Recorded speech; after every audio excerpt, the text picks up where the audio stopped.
اللهم إني أسألك علما نافعا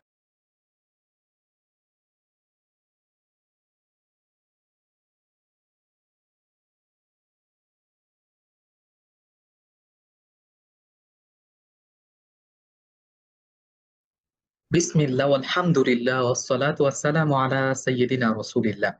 ইলমান নাফিয়া কর্তৃক আয়োজিত কোরআন পড়ি তাজবিদ শিখে প্রোগ্রামে আপনাদেরকে স্বাগত জানাচ্ছি। আমি হাসান মুহিবুল্লাহ। পূর্বের ন্যায় আজকেও আমরা নতুন একটা বিষয় নিয়ে কথা বলবো। ইতিপূর্বে আমরা কথা বলেছি আরবি হরফ, লফজুল জালালা, র হরফ মোটা এবং পাতলা করে পড়ার নিয়ম এবং অন্যান্য। আজকে আমরা নতুন একটা নিয়ম শিখবো ইনশাআল্লাহ। চলুন তাহলে শুরু করা যাক। আজকে প্রথমেই আমরা দেখব যে আলিফ এর বিভিন্ন যে ব্যবহার আছে সেগুলা সম্পর্কে জানবো ইনশাআল্লাহ তাআলা। আমরা কোরআনুল কারিমে সাধারণত এই ৩ ধরনের আলিফ দেখে থাকি। যে একটা আলিফ তার উপরে কোন ধরনের কোন জবর, জের, পেশ বা কোন হামজা বা এই জাতীয় কোন চিহ্ন থাকে না।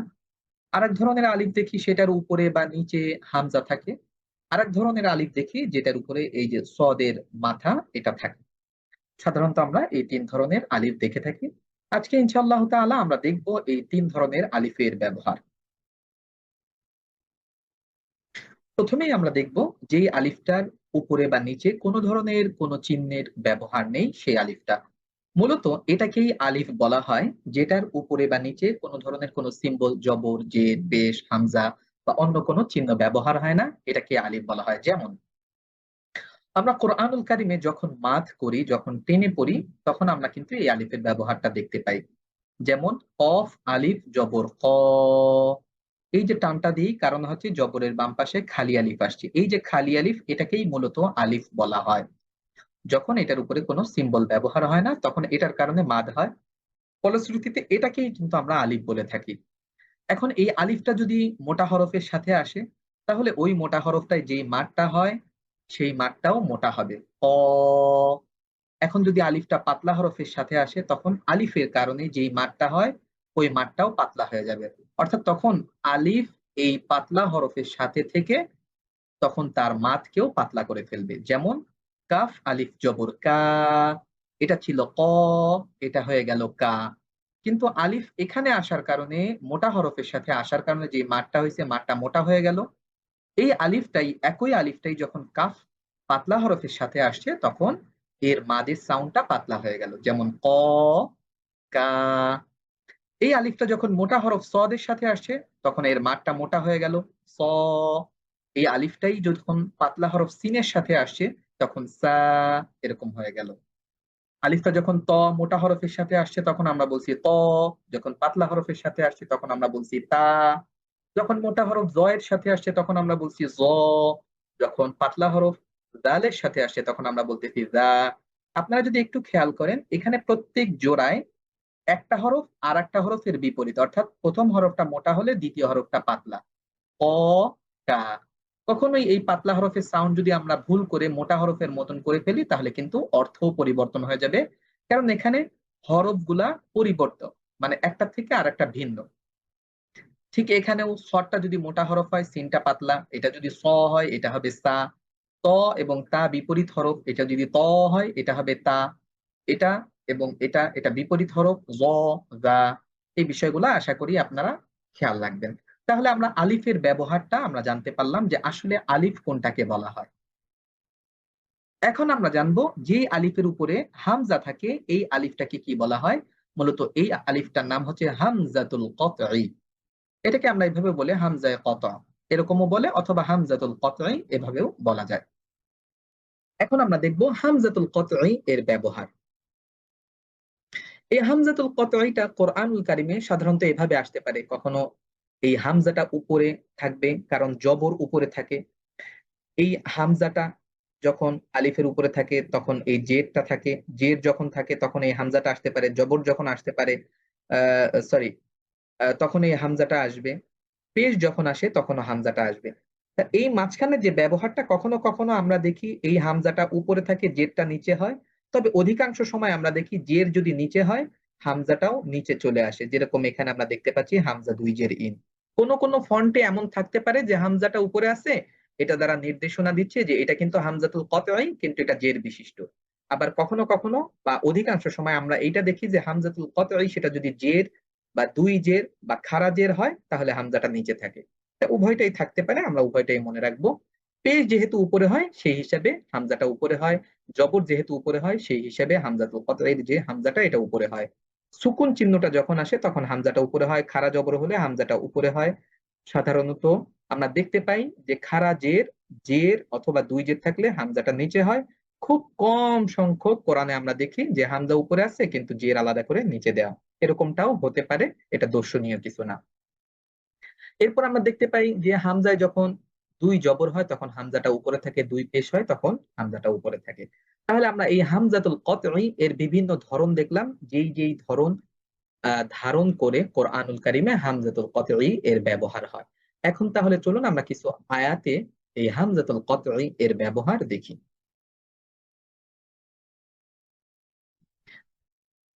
আমরা এই আয়াতে দেখতে পাচ্ছি ইন্না আযাবা রাব্বিহিম গায়রু মা'মুন। এখানে আমরা হামজাতুল কতই এর ব্যবহার দেখতে পাচ্ছি। যেহেতু এটার নিচে জের আসছে এইজন্য সরাসরি হামজা দিয়ে দিছে। এরকম ভাবে আমরা যদি এখানে দেখি, এখানেও সরাসরি হামজার উপরে সুকুন আসছে, এইজন্য এখানে হামজা দিয়ে দিছে। যদি এমন হতো এই আলিফটা, এইটার উচ্চারণ এখানে নাই, এটা মাদের জন্য ব্যবহার হয়েছে, তাহলে এটার উপরে বা নিচে আমরা দেখতে পাচ্ছি কোনো হামজা চিহ্ন নাই। কিন্তু এখানে আছে। কারণ এইটা হচ্ছে হামজাতুল কতই আর এইটা হচ্ছে আলিফ। আবার এইটা হচ্ছে হামজাতুল কতই। তাহলে আমরা দেখতে পাচ্ছি যে হামজাতুল কতই এর ব্যবহার এবং আলিফের ব্যবহার, যে ২ টা বিষয় আমরা জানলাম, উভয়টার ব্যবহার এই আয়াতে আমরা দেখতে পাচ্ছি। এখন প্রশ্ন হতে পারে যে আমাদের কোরআনে তো এই হামজা আমরা দেখতে পাই না। আমাদের কোরআনে অর্থাৎ উপমহাদেশে ব্যবহৃত কোরআনে আমরা এভাবে দেখতে পাই। কিভাবে? যে এই হামজাটা থাকে না, তখন আলিফের নিচে জের থাকে। অর্থাৎ যেই আলিফের উপরে বা নিচে কোনো চিহ্ন ব্যবহার হয় সেই আলিফটা মূলত হামজাতুল কতই। তা অ্যারাবিয়ান ফন্টে আমরা সরাসরি হামজা দেখতে পাই, কিন্তু আমাদের উপমহাদেশে যে উর্দু ফন্ট আছে সেখানে আমরা হামজা দেখতে পাই না। সেখানে আমরা জবর, জের, পেশ, সুকুন, ২ জবর, ২ জের, ২ পেশ এভাবে এটার ব্যবহার দেখতে পাই। আমাদের অর্থাৎ উপমহাদেশে ব্যবহৃত কোরআনে আমরা দেখতে পাই যে এখানে আলিফের নিচে জের আসে। এখানে এই উম আলিফে যে সুকুনটা আসছে অর্থাৎ হামজায় যখন সুকুন আসে তখন আলাদা করে হামজা আসেনি। কিন্তু অ্যারাবিয়ান ফন্টে সরাসরি আলাদা করে হামজা দিয়ে দেয়। এটা হচ্ছে অ্যারাবিয়ান ফন্ট এবং আমাদের উপমহাদেশে ব্যবহৃত উর্দু ফন্টের অ্যা কিঞ্চিৎ পার্থক্য আরকি। তাহলে আমরা এখানে হামজাতুল কতই এর ব্যবহার দেখলাম। আমরা আরেকটা উদাহরণ দেখি হামজাতুল কতই। আনিন নাবাইল আযীম। আমরা এখানে দেখতে পাচ্ছি যে হামজাতুল কতই যেটা আছে এটা শব্দের শেষে আসছে। এখানে সরাসরি হামজা আমরা দেখতে পাচ্ছি। কিন্তু উপমহাদেশে ব্যবহৃত কোরআনে আমরা সেখানে হামজা দেখতে পাই না। সরাসরি আলিফের নিচে জের থাকে। তখন আমরা বুঝতে পারি এটা কিন্তু হামজাতুল কতই। আবার এর পরের যে আলিফ এটা কিন্তু আমরা দেখতে পাচ্ছি এটার উপরে কোন ধরনের কোন চিহ্ন ব্যবহার নাই, জবর নাই, জের নাই, হামজা নাই বা এই সদের মাথায় এই চিহ্নটা নাই। অর্থাৎ এটা আলিফ। তাহলে আমরা চিনতে পারলাম যে কোনটা আলিফ, কোনটা হামজাতুল কতই এবং সর্বশেষ আরেকটা যে ধরন আছে সেটাও আমরা একটু পরেই জানতে পারবো। এখানে আমরা হামজাতুল কতই আর আরেকটা ধরন আমরা একটু দেখব, তার আগে আমরা একটু হামজাতুল কতই এর ব্যবহার নিয়ে আরেকটু কথা বলি। আমরা দেখতে পাচ্ছি হামজাতুল কতই এটা শব্দের শুরুতে আসে, এখানে শব্দের মাঝে আসছে। এখানে যেরকম শব্দের শুরুতে ইন্নার প্রথমেই আসছে, এখানে কিন্তু মা'মুন এটার মাঝে আসছে। আবার আমরা যদি এই আয়াতে দেখি এখানে কিন্তু শব্দের শেষে আসছে। অর্থাৎ আমরা বুঝতে পারলাম হামজাতুল কতই এটা শব্দের শুরুতে আসতে পারে, মাঝে আসতে পারে কিংবা শেষেও আসতে পারে। আমরা সবগুলা ব্যবহার দেখতে পেলাম। এখন আমরা হামজাতুল কতই এর আরেকটা ব্যবহার দেখব। তার আগে আমরা একটু হামজাতুল কতই এটা নির্বাচন করে নিই। قال بل سولت لكم أنفسكم أمرا فصبر جميل। আমরা এই আয়াতে হামজাতুল কতই দেখতে পাচ্ছি। আনফুসুকুম এখানে হামজা আসছে, আমরা এখানে হামজা আসছে। আমরা যখন কোরআন তেলাওয়াতের সময় কোন একটা বড় আয়াত আসে আমরা মাঝে কোন একটা স্থানে থেমে যাই। যেরকম ক্বালা বাল সাওয়ালাত লাকুম আনফুসুকুম আমরান ফাসাবরুন জামিল। আমি চাইলে এভাবেও পড়তে পারি। আমার যদি দম শেষ হয়ে যায় সেক্ষেত্রে আমি এভাবে পড়তে পারি। قال بل سولت لكم أنفسكم أمرا পুনরায় এই হামজাতুল কতঈ থেকে আমরা আবার শুরু করতে পারবো। আনফুসুকুম আমরান ফাসাবরুন জামিল। অর্থাৎ এই হামজাতুল কতঈটা যখন বাক্যের মাঝে আসে তখন আমরা কিন্তু হামজাতুল কতঈটা সম্পূর্ণ উচ্চারণ করে পড়ি আনিন নাবাইল আযীম। কিন্তু আমরা যদি এখানে খেয়াল করি হামজাতুল কতঈটা আমরা উচ্চারণ করতেছি, কিন্তু যেই আলিফটা আছে সেটা কিন্তু আমরা উচ্চারণ করতেছি না। আনিন নাবাইল, এখানে আলিফ, এখানে যেহেতু হামজাতুল কতঈ আছে এটা উচ্চারণ করতেছি, কিন্তু নাবাইল বলে এই সরাসরি এই হামজাটা সরাসরি লামকে ধরছে, সেক্ষেত্রে কিন্তু এই যে আলিফের এই ব্যবহারটা কিন্তু আমরা এখানে করতেছি না, এটা কিন্তু সাইলেন্ট থেকে যাচ্ছে। একটু পরেই আমরা এই ধরনের আলিফ নিয়ে কথা বলবো, কিন্তু আমরা প্রথমে এখানে নিশ্চিত হতে চাচ্ছি যে হামজাতুল কতঈ যেখানেই থাকুক সেখানেই হামজাতুল কতঈ উচ্চারণ করতে হবে। এবং আমরা যদি চাই এরকম কোন একটা বাক্যের মাঝে থেমে পুনরায় হামজাতুল কতঈ দ্বারা আবার পুনরায় বাক্য শুরু করতে, সেক্ষেত্রে আমরা সেটাও পারবো। যেরকম সাওয়ালাত লাকুম আনফুসুকুম আমরা বলে যদি থেমে যাই, আবার আনফুসুকুম আমরান ফাসাবরুন জামিল, এরকম ভাবে আমরা যুক্ত করতে পারবো যদি অর্থের মিল থাকে, এখান থেকে আমরা ধরতে পারবো। আমরা আরেকটা উদাহরণ দেখি, ক্বালা বাল সাওয়ালাত লাকুম আনফুসুকুম। আচ্ছা, এই উদাহরণটা আমরা দেখছি হচ্ছে যে এখানে হামজাতুল কতঈর হামজার ব্যবহার আছে, আমাদের কোরআনে যদি ব্যবহার না হয় তাহলে কেমন হয় এই বিষয়টা আমরা দেখছি। এবার আমরা হামজাতুল ওয়াসল নিয়ে কথা বলবো। হুম, একটা ভুল হয়ে গেল। আচ্ছা, আমার একটা ভুল হয়েছে, এইখানে যে হামজাতুল কতঈ এর উপরে হামজা আছে, মূলত এই চিহ্নটা এখানে এই চিহ্নটা হবে। আমি টাইপ করার সময় এটা মিস্টেক হয়েছে, আমাকে একটু ক্ষমা সুন্দর দৃষ্টিতে দেখবেন। আমরা এখন কথা বলতেছি হামজাতুল ওয়াসল। হামজাতুল ওয়াসল মূলত এইটাই যে সদের মাথা যেখানে, এই যে এইটাতে হামজাতুল ওয়াসল বলে, এই চিহ্নটা মূলত এখানে বসবে। আমি টাইপ করার সময় একটু ভুল করে ফেলছি, আমাকে একটু ক্ষমা সুন্দর দৃষ্টিতে দেখবেন। এখন আমরা দেখবো হামজাতুল ওয়াসল এর ব্যবহার। ইয়া আইয়ুহান নাসু উবুদু রাব্বাকুমুল্লাযী খালাকাকুম। এই আয়াতে আমরা দেখতে পাচ্ছি এই যে হামজাতুল ওয়াসল চিহ্ন বিশিষ্ট যে আলিফগুলা, এগুলা কিন্তু আমরা উচ্চারণ করতেছি না, বরং এটাকে হাইড রেখে আমরা উচ্চারণ করতেছি ইয়া আইয়ুহান। হা সরাসরি নুনকে ধরবে কারণ এটা হামজাতুল ওয়াসল। সু'বুদু রাব্বাকুম, আমরা এরকম বলতেছি না, সু'উবুদু এরকম বলতেছি না, সু'বুদু সরাসরি এভাবে আমরা এটাকে ব্যবহার করতেছি। এরপরে রব্বাকুমুল্লাযী, আমরা বলতেছি না রব্বাকুম আল্লাযী। কেন এরকম বলতেছি না? কারণ এটা হামজাতুল ওয়াসল। তাহলে আমরা প্রথমেই জানবো হামজাতুল কতঃ এবং হামজাতুল ওয়াসল এই দুইটা ভিন্ন ভিন্ন দুইটা ধরনের হামজা। হামজাতুল ওয়াসল, এই ওয়াসল শব্দের অর্থ হচ্ছে মেলানো। যদি কখনো আমাদের এরকম প্রয়োজন পড়ে যে আমরা বড় একটা আয়াতের মাঝে থেমে যেতে হচ্ছে, ইয়া আইয়ুহান নাসু উবুদু রাব্বাকুম, এখন আমি পুনরায় আবার এই হামজাতুল ওয়াসল থেকে শুরু করতে চাই, তখন কিন্তু আমাকে একটা এখানে একটা টেম্পোরারি জবর বা জের বা পেশ নিতে হবে, কারণ এই শব্দের শুরুতে কোনো চিহ্ন নাই, কিন্তু দ্বিতীয় যে লেটারটা আছে সেখানে সুকুন আছে, আর সুকুন দ্বারা কোনো শব্দ শুরু হতে পারে না।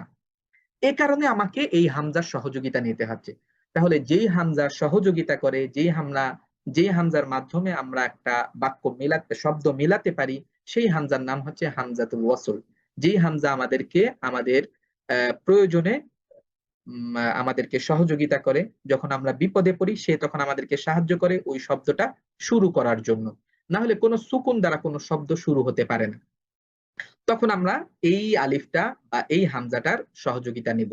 তখন আমরা নিয়ম অনুযায়ী এখানে কখনো জের, কখনো পেশ, কখনো জবর দিব। সেটা আবার কিভাবে দেব সেটা আবার আমরা একটু পরে জানবো। তার আগে আমরা জেনে নিই এই হামজাতুল ওয়াসল এটার ব্যবহার কি।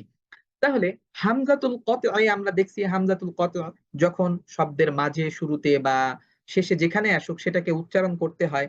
কিন্তু হামজাতুল ওয়াসল যখন আসে তখন প্রথমত ওটাকে আমাদের উচ্চারণ করতে হয় না, আমাদেরকে এটা হাইড রেখে লুকায় রেখে এই পূর্বের যে হরফটা আছে এটার সাথে পরবর্তী হরফ মিলাই পড়তে হয়। ইয়া আইয়ুহান নাসু উবুদু রাব্বাকুমুল্লাযী, এইভাবে করে করে আমরা মিলাই পড়ি। এখানে আমরা হামজাতুল ওয়াসলের ব্যবহার দেখতে পাচ্ছি আরবিক ফন্টে আলিফগুলার উপরে সদের মাথা আছে, কিন্তু আমাদের যে কোরআন উপমহাদেশে ব্যবহৃত কোরআন, এখানে কিন্তু আর এই সদের মাথা বা এই চিহ্নের ব্যবহার নাই। সেখানে কিন্তু আমরা শুধু খালি আলিফ দেখতে পাই। তাহলে আপনারা বলতে পারেন যে আমরা যে প্রথমে যে আলিফটা দেখছিলাম সেই আলিফ আর এই আলিফের ভিতরে পার্থক্য করব কি করে? ওই আলিফটা আছে মাদের যে নিয়ম সেই নিয়ম অনুসরণ করে। আর এই আলিফটা শব্দের শুরুতে সহযোগিতার জন্য আসে। এই আলিফটা শব্দের শুরুতে বা এই হামজাটা শব্দের শুরুতে আপনার ওই শব্দ শুরু করার জন্য সে সহযোগিতা করে। এটা যখন আমরা আরেকটু সামনে যাব আরেকটু স্পষ্ট হবে আপনাদের কাছে ইনশাআল্লাহ। তাহলে আমরা এখানে আমাদের উপমহাদেশীয় কোরআনে কোনো এরকম সওয়াদের মাথা থাকবে না। কিন্তু অ্যারাবিয়ান কোরআনে আমরা কিন্তু এই সওয়াদের মাথা অর্থাৎ হামজাতুল ওয়াসলের এই ওয়াসল শব্দের মাঝের যে হরফটা, এই হরফটা হচ্ছে সদ। এই সদের এই অংশটুকু কেটে এইটার উপরে লিখে দিছে যাতে করে আপনি বুঝতে পারেন এটা এমন একটা হামজা, যেই হামজাটা আপনি যদি মিলায় পড়েন তখন এটা লুকায় থাকবে অর্থাৎ হাইড থাকবে। তবে আপনার যদি কখনো প্রয়োজন হয় যে আপনি একটা আয়াতের মাঝখানে থেমে গেছেন, আবার পুনরায় শুরু করতে চাচ্ছেন, তখন আপনি চাইলে এই ধরনের হামজার সহযোগিতা নিতে পারেন। আমরা প্রথমে এই হামজাতুল ওয়াসলটা চিনতে পারলাম। এরপরে আমরা জানবো যে যদি কখনো আমাদের এখান থেকে সহযোগিতা নিতে হয়, তখন কি আমরা ইআবুদু এরকম পড়বো? না আ'বুদু এরকম পড়বো? নাকি উ'বুদু এরকম পড়বো? রব্বাকুমুল্লাযী আল্লাযী এরকম পড়বো? না ইল্লাযী এরকম পড়বো? না উল্লাযী এরকম পড়বো? এটা আমরা কিছুক্ষণ পরেই জানবো ইনশাআল্লাহ। আমরা প্রথমত হামজাতুল কতঃ, হামজাতুল ওয়াসল এবং আলিফের ভিন্ন ভিন্ন ব্যবহার দেখতে পেলাম এবং প্রত্যেকটাকে পৃথক পৃথকভাবে আমরা চিনতে পারলাম। এখন আমরা ইনশাআল্লাহ তাআলা এক এক করে জানবো যে হামজাতুল ওয়াসল, হামজাতুল কতঃ এবং হামজাতুল আ এমনি আলিফের যে ব্যবহারটা সেটা আমরা দেখলাম। এখন আমাদের পরবর্তী স্টেপ হচ্ছে আচ্ছা, হামজাতুল ওয়াসলের এই যে পেশ বা জের বা জবর কখন কোথায় দিব সেটা আমরা এখন দেখব ইনশাআল্লাহ। আমরা যদি দেখি এই শব্দটার শুরুতেই এই যে হামজাতুল ওয়াসল এটার ব্যবহার আসছে, যেটার উপরে স্পষ্ট করে জবর, জের বা পেশ নাই। কিন্তু আমি যদি এটা দ্বারা কোনো একটা শব্দ বা একটা বাক্য শুরু করতে চাই, সেক্ষেত্রে আমরা এটার উপরে জবর দিব না জের দিব না পেশ দিব? সেক্ষেত্রে আরবি ভাষাভাষী যারা আছেন তারা আমাদেরকে বলছেন অধিকাংশ সময় আপনি এই শব্দের ৩য় যে হরফ আছে, এই ৩য় হরফের উপরে যেই হরকতটা আছে সেটাই খেয়াল করবেন। এখানে আমরা দেখতে পাচ্ছি ৩য় হরফে পেশ আসে। এইজন্য তখন আমরা এখানে টেম্পোরারি একটা পেশ নিয়ে এই শব্দটা বা এই বাক্যটা শুরু করতে পারি। এখানে আমরা উনজুর এরকম শুরু করতে পারি। কখনো এরকম হবে না ইনজুর বা আনজুর। এটা হচ্ছে অধিকাংশ সময়। এভাবে আরবি ভাষাবিদরা বলছেন। তবে এটা কিন্তু নির্ভর করে অর্থের উপরে। যখন আমরা আরবি নাহু, সরফ এবং অন্যান্য যে অর্থ সহ আরো অন্যান্য যে নিয়মগুলো আছে সেগুলা জানবো, তখন এটা আমরা আরো বেশি ভালোভাবে স্পষ্ট করে বুঝতে পারবো। কিন্তু সাধারণত আমরা যদি এটা না বুঝি সেক্ষেত্রে আরবি ভাষাবিদ যারা আছেন তারা আমাদেরকে বলছেন আমরা অন্তত এতটুক করলেও বেশ কিছুটা আগায় যাব যে আমরা যদি ৩য় হরফ খেয়াল করি, ৩য় হরফে যদি পেশ থাকে তাহলে আমরা এখানে পেশ যুক্ত করব। উনজুর। আমরা আরেকটা দেখি। এই শব্দে আমরা দেখতে পাচ্ছি ৩য় হরফে জবর। তখন আরবি ভাষাবিদরা বলছে যদি ৩য় হরফে জবর বা জের থাকে তাহলে তোমরা ১ম যে হামজাতুল ওয়াসল আছে সেখানে জের ব্যবহার করবা। এখানে কিন্তু জবর থাকলে জবর ব্যবহার করতে বলিনি। বরং বলছে জবর বা জের থাকলে তোমরা জের ব্যবহার করবা। অর্থাৎ এইটাকে আমরা উযহাব বা আযহাব বলতে পারবো না। বলতে হবে ইযহাব। এটাকে বলতে হবে ইস্তিকবারন। এটাকে আমরা আস্তিকবার বা উস্তিকবার বলতে পারবো না। বরং ৩য় হরফে আমরা দেখতে পাচ্ছি জবর বা জের আছে। এজন্য আমরা এটাকে জের এখানে মনে মনে নিয়ে এটাকে উচ্চারণ করব। তবে যদি ৩য় হরফে পেশ থাকে আমরা পেশ দিয়ে এটাকে উচ্চারণ করব। যেভাবে আপনাদের ভিতরে যারা সূরাতুল ইয়াসিন মুখস্থ করছেন, আপনারা একটা আয়াত আছে সূরা ইয়াসিনে ইত্তাবিউ মাল্লা ইয়াসআলুকুম। ওইখানে কিন্তু আলিফের নিচে বা উপরে কোনো জবর জের পেশ কিছুই নাই। আমরা কিন্তু এখানে কিন্তু একটা জের দিয়ে নেই কারণ ওইটা ৩য় হরফে জবর বা জের আছে। এইটার কারণে আমরা এখানে জের ব্যবহার করি। এই ছিল আজকে আমাদের আলোচনা। পরবর্তী পর্বে আমরা জানবো কখন এই আলিফে জবর হয় ইনশাআল্লাহ। আজকে আমরা শুধুমাত্র দেখলাম যে হামজাতুল ওয়াসল কখন পেশ এবং জের বিশিষ্ট হয়। পরবর্তী পর্বে ইনশাআল্লাহ তাআলা আমরা জানবো হামজাতুল ওয়াসলটা কখন জবর বিশিষ্ট হয়। আল্লাহ সুবহানাহু ওয়া তাআলা আমাদেরকে এই তাজবিদগুলা শিখে শুদ্ধভাবে কোরআন তেলাওয়াত করার তৌফিক দান করুক। আমিন। আসসালামু আলাইকুম।